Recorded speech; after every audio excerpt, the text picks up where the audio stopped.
샌프란시스코 자이언츠의 소속인 이정우가 개막 후 5경기에서 모두 출루를 하고 특히 3경기 연속 2루타 장타를 과시하면서 맹활약을 이어가고 있습니다. 지난 시즌과는 사뭇 다른 행보인데요. 이정우는 팀 내에서 출루율도 1위에 올라있고 안타를 뽑아내면서 매우 순조롭고, 샌프란시스코는 지난 시즌 개막부터 성적이 매우 좋지 않았는데 이번 시즌은 4승 1패 성적으로 지구 선두 싸움이 가능한 상황입니다. 원정에서만 5경기를 했는데도 이와 같은 성적을 내고 있다는 거죠. 이번 5번째 경기는 휴스턴과의 원정 경기 2번째 시리즈였습니다. 이정우는 이번 경기에서도 3번 타자로 중견수로 출전을 하게 되었습니다. 타순을 보면 웨이드, 아다메스, 이정우, 체프먼, 라모스, 야스트렘스키, 플로레스, 베일리, 코스였고, 투수는 자이언츠의 1선발인 로건 웹이었습니다. 로건 웹은 개막전에서 초구의 제구가 흔들리면서 5이닝 3실점으로 불안감을 보였기 때문에 타선의 도움이 절실히 필요한 상황입니다. 휴스턴의 투수는 웨스네스키라는 선수인데 휴스턴에서 데뷔전을 치르는 97년생 선수입니다. 지난 시즌에는 67이닝을 던져서 3.86의 평균 자책점을 기록한 투수입니다. 100마일 가까운 볼을 던지는 투수입니다. 샌프란시스코는 1번 타자가 삼진으로 물러났고 두 번째 아다메스가 높은 공을 쳤는데 순간 홈런인 줄 알았는데 담장 앞에서 잡히고 말았습니다. 그리고 이제 이정우가 타석에 들어서게 되었습니다. 전날 2루타를 쳤고 득점도 2개를 올렸죠. 이정우는 시작부터 상대 투수를 괴롭혔습니다. 초구에 볼을 골라내더니 이후에 파울 타구들이 나오면서 7개의 공을 던지게 했습니다. 그리고 8구째에 이정우의 방망이가 여지없이 돌아갔고 잘 맞았는데 라인 드라이브성 공이 2루수에 잡히고 말았습니다.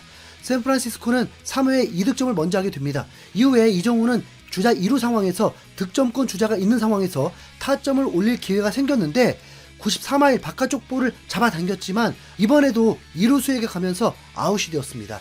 2루 주자가 3루로 갈 수 있는 그래도 진루타였습니다. 뭔가 터질 듯 말 듯 하죠. 샌프란시스코는 로건 웹의 안정감 있는 호투 속에 승기를 잡고 있었습니다. 4회에 양팀이 사이좋게 솔로 홈런들을 터뜨리면서 3대1 상황이었고 이정우는 5회 만에 3번째 타석이 되었습니다. 이정우는 인터뷰를 통해서 타석에 설 때 가장 힘든 건 처음 상대하는 투수라고 했는데 이제 3번째 타석이기 때문에 한방 노려볼만 했습니다. 선두타자 웨이드가 8개 공을 던지면서 투수가 힘이 떨어지기도 하니까요. 이정우는 투수의 초구 투심을 노려서 쳤는데 아쉽게도 좌익수 펜스 근처에서 잡히고 말았습니다. 좀 이러면 곤란하죠. 3타수 무안타가 된 상황이면 앞서 볼넷을 얻어낸 것도 아니라서 이정우가 쫓길 수밖에 없습니다. 그리고 만약 무안타로 마무리되면 타율도 곤두박질 치는 거죠. 로건 웹은 알투베에게 솔로 홈런을 내준 것 외에는 큰 위기도 없었고 7회까지 1실점 호투로 승리투수 요건을 완성했습니다.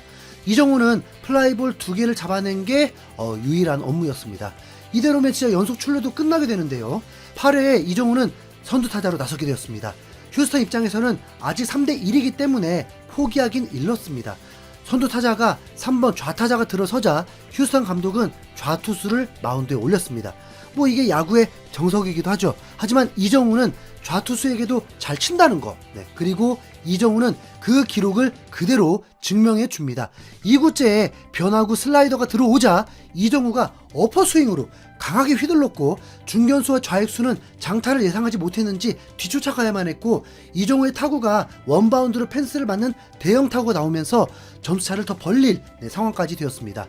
휴스턴 감독의 작전을 완전 무력화시켰죠. 이정우를 잡기 위해서 왼손 투수를 내보냈는데 오히려 무사의 주자 2루 상황이니까요. 이러면 이정우의 5경기 연속 출루뿐만 아니라 3경기 연속 2루타에 연속 득점도 가능한 상황이죠. 하지만 이후에 믿었던 체프먼이 삼진, 오늘 경기 홈런을 친 라모스가 유격수 땅볼, 이정우가 삼겹살까지 쏘면서 상추 쌈까지 먹여줬는데 야스트렘스키도 삼진 아웃되면서 이정우는 득점을 올리지 못했습니다. 그리고 자이언츠는 큰 위기 없이 경기를 마무리하면서 3연승을 달리게 되었습니다. 이제 다음 날은 휴스턴의 에이스 좌투수 발데스가 마운드에 오르게 됩니다.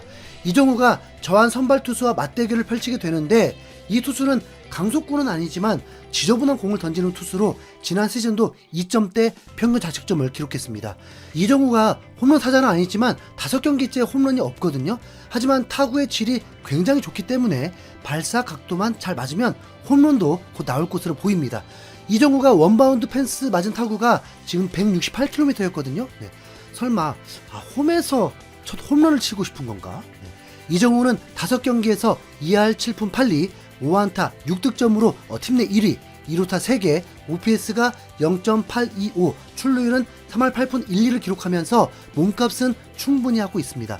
자이언츠가 속한 지구 상황을 보면요, 다저스가 일본에서 2경기를 미리 치렀고 일본에서 2연승을 거둔 거 포함해서 무패로 1위를 질주 중입니다. 내셔널리그 동부지구 강호 아틀란타를 상대로도 승리하면서 개막 후 7연승을 달렸습니다. 의외로 이 7연승은 다저스 역사의 최초라고 하더라고요. 우선 투수진이 미쳤으니까요. 네. 아직 오타니가 투수로 합류하기 전인데도 압도적입니다. 네. 다저스 홈에서 애틀란타는 2경기 고작 2점밖에 내지 못했습니다. 더 무서운 건 이 7연승에 오타니는 3할이 안 되고 홈런도 2개밖에 못 쳤는데도 잘 나가고 있다는 거고, 가장 좋아하는 타자인 무키 베츠가 컨디션이 안 좋고 체중이 많이 빠졌다고 했었는데 3홈런을 치고 타격지표 모든 부분에서 최상위권입니다. 네. 다저스에 이어서 이제 자이언츠가 2위일 것 같지만 2위는 개막 후 5연승 질주 중인 샌디에이고입니다. 개막 때 애틀란타를 4연패 수렁으로 빠지게 하더니 클리블랜드까지 2경기 모두 승리하면서 6연승을 질주 중입니다. 그러고 보니까 애틀란타는 6연패네요. 네. 지난 시즌 샌디에이고 소속의 프로파가 좋은 활약을 했고 올해 애틀란타로 3년 600억이 넘는 연봉을 받게 되면서 잭팟을 터뜨렸는데, 이 선수가 알고 보니까 금지 약물 복용이 적발되면서 80경기 출장 정지가 되었습니다. 애틀란타가 완전 사기 계약을 당한 거죠. 네. 프로파가 애틀란타의 핵심은 아니지만 분위기를 제대로 망쳐놓긴 했습니다. 이제 초반이기 때문에 단정 지을 건 없다는 거. 네. 동부지구 상황을 보면요, 이 템파베이가 동부지구 1위를 달리고 있습니다. 5경기 4승 1패고 3연승을 달리게 되었습니다. 우선 상대가 피츠버그라는 약팀인 것도 있고, 템파베이는 돔 경기장이 허리케인에 의해서 파손이 되면서 공사 중이라서 임시 구장에서 경기를 하고 있습니다. 이 템파베이의 김하성이 팀 내 연봉 1위인 거 아시죠? 네. 김하성은 현재 재활 중이기 때문에 출전을 할 수는 없는 상황입니다. 어깨 부상이었는데 타격까지는 가능하지만 수비할 때 송구가 완벽한 상태가 아니라서 시간이 더 필요한 상황입니다. 몸 상태는 완벽하다고 하지만 사실 공을 던질 때 신경이 쓰이죠. 정말 괜찮나 의심이 생기게 될 거고요. 김하성이 타격으로 팀 내 에이스는 아니다 보니까 그동안 메이저리그 최정상급 수비 1위였던 퍼포먼스를 보여주기 위해서 기다리고 있는 중입니다. 우선 2루수를 맡으면서 출전할 수도 있다고 하고요. 네. 아무리 늦어도 4월 말이면 복귀할 거라고 하더라고요.